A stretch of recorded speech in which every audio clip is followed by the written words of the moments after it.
Project Workbench.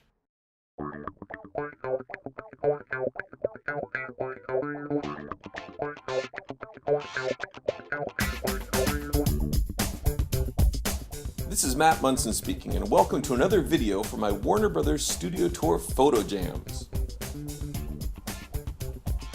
All of these photos were shot in December of 2016 using my Canon T3i and my 18 to 55mm kit lens in flash-off mode. This video focuses on the first floor of the Warner Brothers Studio Archives, a tour attraction that showcases costumes, props, and other movie-making materials. At the time of my tour, the archive exhibit had two distinct areas. First is the DC Cinematic Universe, and second is the Harry Potter universe, which occupied the second floor of the building. I have a separate video showing my coverage of that part of the exhibit.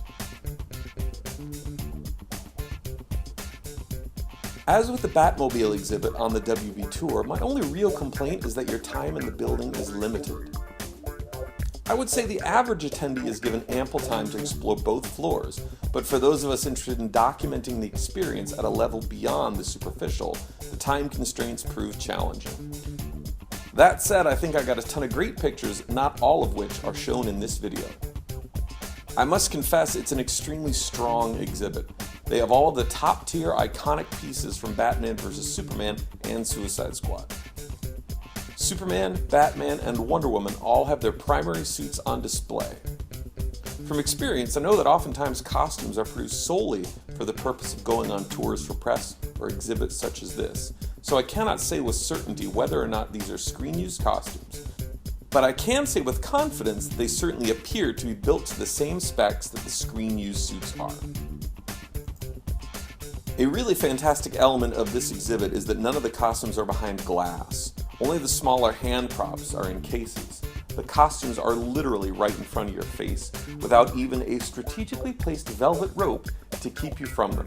There are, of course, WB tour staff positioned throughout the exhibit hall should an overzealous visitor get any funny ideas.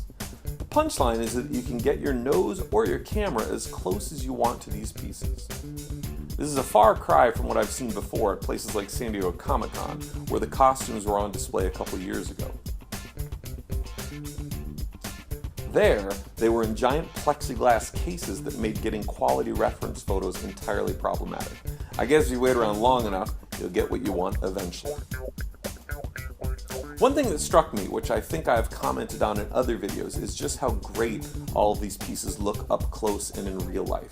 Maybe it's a byproduct of the industry switch to high-resolution output, which has forced productions to cheat less on what is made for production. If you've ever seen pictures of the original Keaton suit, though beautiful on-screen, it lacks the polish and manufactured look that these suits have. Same thing with the hand props. They look very real-world and off-the-shelf.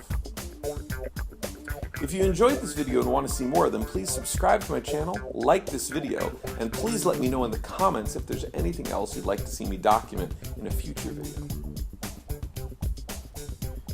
If you're interested in taking the Warner Brothers Studio Tour yourself, check in the description section where I will provide a link to their website where you can find out all the information you need and even purchase tickets. I highly recommend the tour.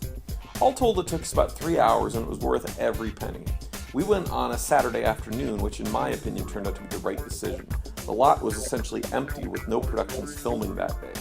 The upside for us is that the tours were also light, meaning less crowds in the various exhibits.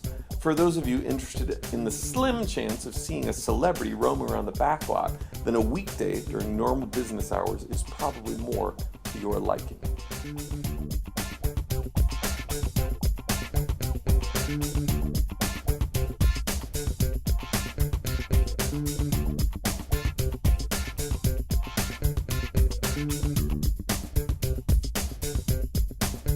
As always, thank you for watching, and we'll see you for the next one.